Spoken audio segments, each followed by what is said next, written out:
Komedian Baby Cabita meninggal dunia di Rumah Sakit Maya pada Lebak Bulus, Jakarta Selatan, Selasa 9 April tahun 2024.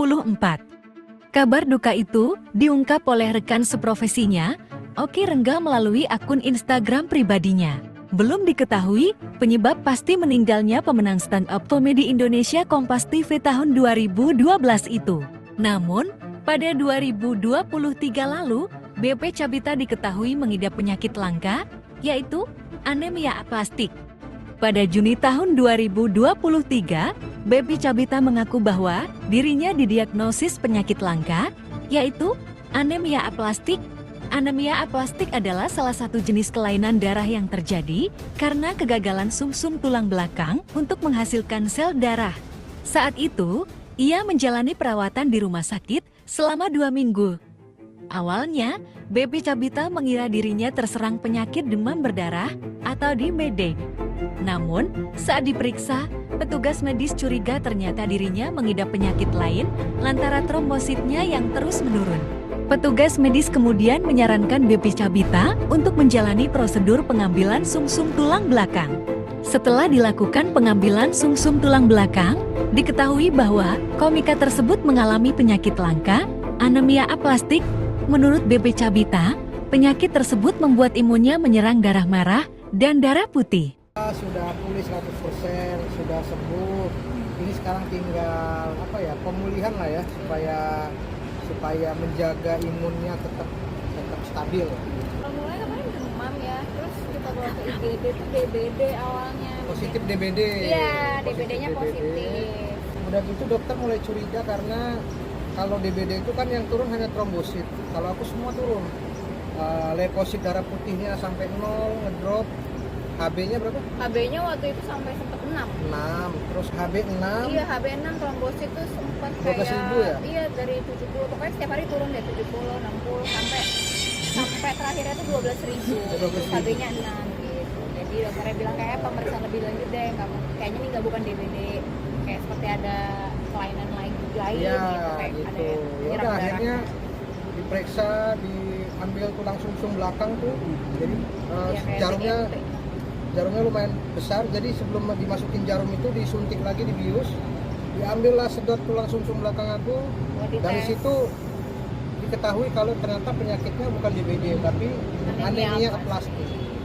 Penyakit yang cukup langka lah. Komedian tersebut diketahui sempat menjalani perawatan di rumah sakit selama 2 minggu karena penyakit anemia aplastik pada tahun 2023 lalu.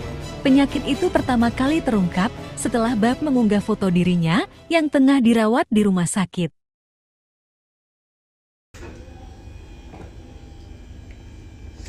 Kenapa abang? Suntuk ya? Udah bersih kolongnya, hidrolik ini boy. Bersih lah. Cuci kolong. Iya, abang sebenarnya sakit apa sih bang? Suntuk kali aku. Udah 14 hari aku di sini. Genap 14 hari, 2 minggu. Goks. Iya, jadi kata dokter sakitnya apa sebenarnya abang ini? Awal mulanya DBD. Demam berdarah. Terus rupanya aku dicurigai punya penyakit lain.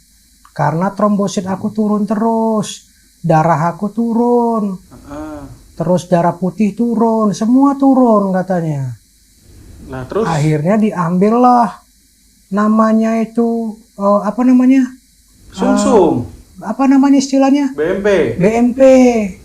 Pengambilan sumsum tulang belakang. Kayak diambil sumsum dari ekor aku tuh disedot kayak mau ngambil sumsum. Kau makan kambing otak monyet. Kau pernah makan otak monyet kan? Pernah lah. Sumsumnya kan katanya tuh pakai sedotan gede. Ini juga pakai sedotan gede, ditusuk aku dari belakang, ditarik, ambil sumsum aku, dibius.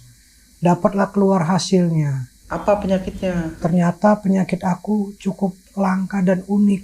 Ya Allah. Nama penyakitnya anemia aplastik. Oh, harus dioperasi plastik. Emang Iya. agak jelek sih abang. Bukan itu. Kok kira muka aku didor ulang plastik. Jadi?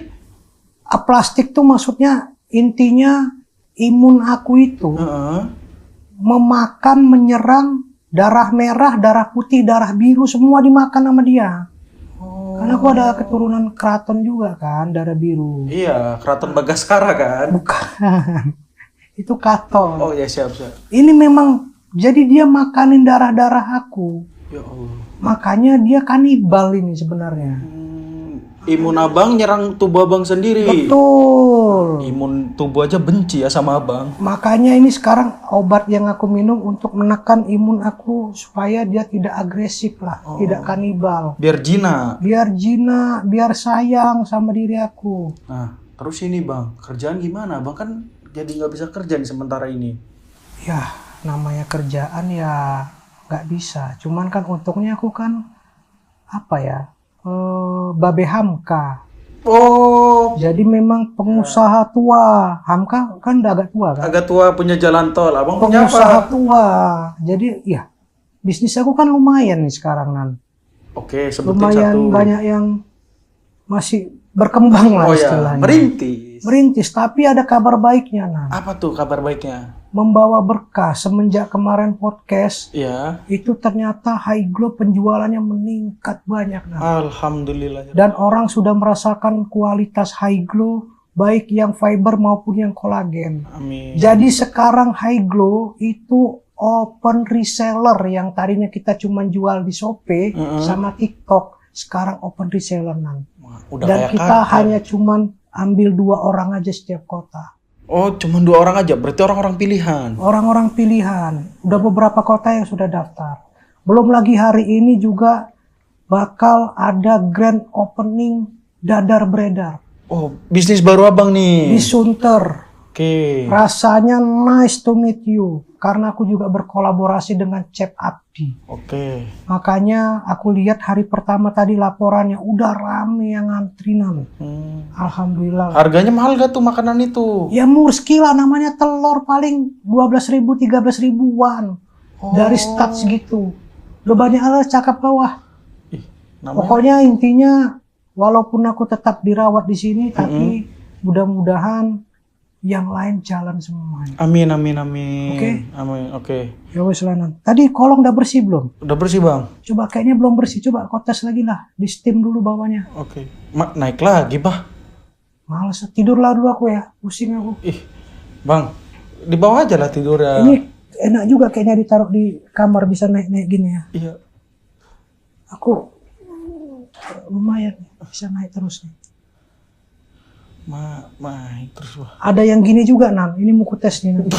Digoyangin. Bisa ada yang goyang. Kenapa nggak abang tidur di roller coaster? Secara umum, anemia aplastik disebabkan oleh rusaknya sel punca pada sumsum tulang. Karena sumsum tulang rusak, produksi sel darah pun menjadi berkurang. Baik itu sel darah merah, sel darah putih, dan keping darah.